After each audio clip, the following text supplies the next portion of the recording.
House Bill 85 by State Representative Mike Johnson of Pineville would require 25 feet between a police officer engaged in their official duties and a member of the public if that person were asked to back up or retreat. It essentially creates a buffer, and if that person were not this far away from the scene, you would be charged with a misdemeanor. Now, the card system could look something like this. A full restriction card would allow card holders to only check out material in the children's collection, while a juvenile unrestricted card would allow card holders to check out material from any selection in the library and R-rated DVDs with a parent's permission. We're at the scene of a confirmed shooting off of Gus Kaplan Road and Prescott Drive from around 3 p.m. today. Now, we spoke to the owner of Mary's Heart Catholic Gift Store, who says she was outside cleaning the windows of her store whenever she heard what sounded like tires popping. But as we now know, it was in fact gunshots. This plate over here, I put in the car at about noon today, and in way under 30 minutes, these things were completely melted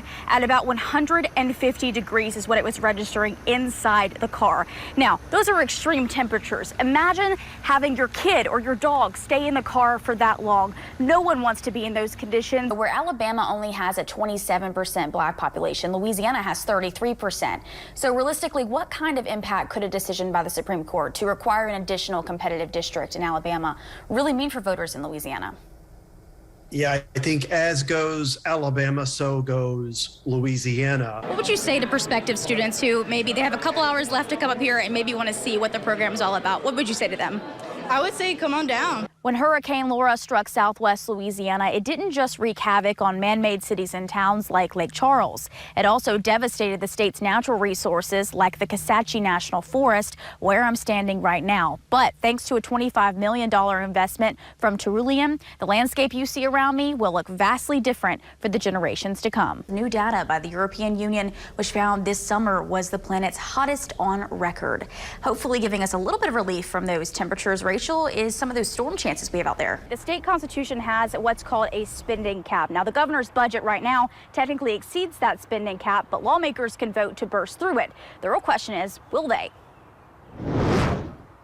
For many, as it stands right now, that answer is an emphatic no. Well, we kind of really expected there to be a dispute and backlash on this. Again, they had like 30 minutes to go over these bills, and these are multiple pages long of bills, and not knowing exactly what was going to come out of them because, again, these budget bills were taken into conference committee, which means that only a select number of lawmakers really sat down and hammered out the details. And these are called progressive disabilities, correct? Right. That's correct. So what kind of stories have you heard from those? I know you said you were approached about some who were concerned because they couldn't get the disability benefits. Right. These cuts actually have a big impact here in central Louisiana. Of 18 line-item vetoes, Governor John Bel Edwards cut 11 projects in St. Law. It's day one of the NCAA regional tournament in Baton Rouge, and it was a face-off of two Louisiana teams, LSU and Tulane. Here to break down that game with me is our sports director, Dylan Domang. And Dylan, I think it's fair to say that the sun was not the only thing shining on Alex Box Stadium today.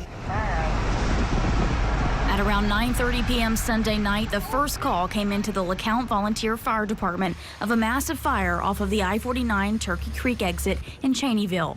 5 fire departments from Rapides and Evangeline Parish responded to what was an oil tank site that had been struck by lightning from the evening storms. It's after 11 now. The fire is still going. Right now they have hazmat teams after multiple fire departments have responded that are working to assess the situation and figure out how to put the fire out. Here at FCC Pollock, dozens of employees drive down this road every single day, many of them correctional officers. They drive through your towns, through your neighborhoods, some of them after having been ordered to pull a double shift multiple times in the same week. Those same employees are getting tired of it. At this point, there's no end in sight. And I know I probably said that last year, but there is no end in sight. In April of 2022, employees were hoping for federal help in the form of bonuses, one at 10% for retention and another at 25% for recruitment. They received both, but legislative coordinator Thomas Moore says several workers are still in the same boat. We've had people come and say, we'll just pay it back. We're tired of working the long hours. FCC Pollock is now at 83% staffing. According to the prison's union, the group of correctional officers at the prison averaged more than 400 overtime shifts per month in the last year. They're projected to hit $5.3 million in overtime just for correctional officers by October. When you see numbers like this, it really shows you how bad it is and how much people are working. They're struggling. Those shortages are impacting the way the whole prison operates, from vocational programs to inmate visitations and more consistent lockdowns. Everything is on its schedule. When you're short of staff, it just throws that schedule out the window on a day-to-day basis. So how do you provide for both the safety of staff and inmates under these conditions? Employees are looking to Congress for those answers, hoping for more action than talk on the floor. One congressman from Texas hopes he can help. Congressman Randy Weber represents the 14th District of Texas, right along the Gulf Coast, home to several federal prison facilities also experiencing shortages. The reality is that employees working in facilities in larger cities like Houston get paid more than in facilities like those in Beaumont, Texas, or Pollock, Louisiana. Weber doesn't think that's fair. They're subject to the same inflation that's been going on, the gasoline prices that's been going on. And so for us, it seems substandard that they would be subjected to a lower rate of pay. That's why he's introduced the Pay Our Correctional Officers Fairly Act. The bill would bump up the pay in facilities within 200 miles of bigger cities, aiming to make the pay more competitive and reduce the problems worsened by the shortages. We're losing those employees to other agencies that pay more irrespective of where their employees live. Many surrounding places to get a job don't require employees to put themselves in as much danger as working in a correctional post. You can go to Target or go to Wendy's and make $20-something an hour and not worried about getting stabbed. There's hope closing that pay gap will help keep people working at the prison. And the American people have been given a whole lot in terms of safety on top of these kinds of people who lay their lives on the line every day. And we ought to be able to remunerate them properly.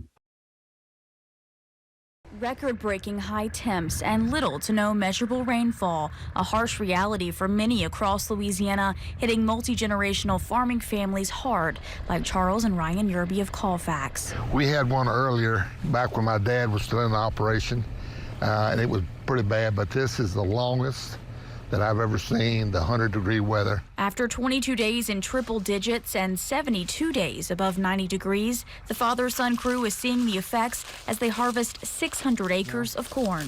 This is irrigated versus non-irrigated. Naturally, even with the heat, I mean, these here should be much larger. Not only is the drought impacting the crop quality, but also how much they harvest. Bushels per acre are down at least 20% on irrigated land and more than 30% on non-irrigated land. 90% of their corn crop stays in central Louisiana. That means the decreased yield will have a direct impact on the local economy and the Yerby's finances. They're just praying they'll break even. Meanwhile, just across the parish line in Boyce, Robert Duncan's expansive soybean fields are only weeks away from harvest. That's irrigated and what's getting water versus what's not getting water.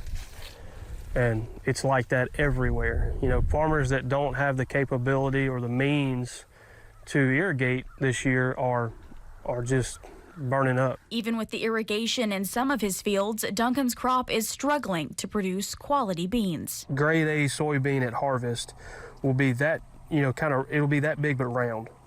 I mean, so you're looking at less than half the size. The strain of the heat is also reflected in his herd of cattle, where mama cows have started calving a month early, potentially jeopardizing Duncan's ability to bring calves to market. The buyers want that uniform, same size across the board, and you've got some that are too heavy, and then you're going to have some that are too light. It just throws off how you market your animals. On top of all of those external stressors, Duncan and the Yerbys are dealing with the larger burden of stress farming families feel every day. As you look around, this is our livelihood. This is how we feed our families. This is how we provide. This is how we provide for our communities. Despite the impacts the heat is clearly having on Louisiana, farmers say the drought monitor they rely on does not accurately reflect the conditions. To help form a more accurate picture, the Louisiana Farm Bureau is asking farmers to submit individual reports with the National Drought Mitigation Center.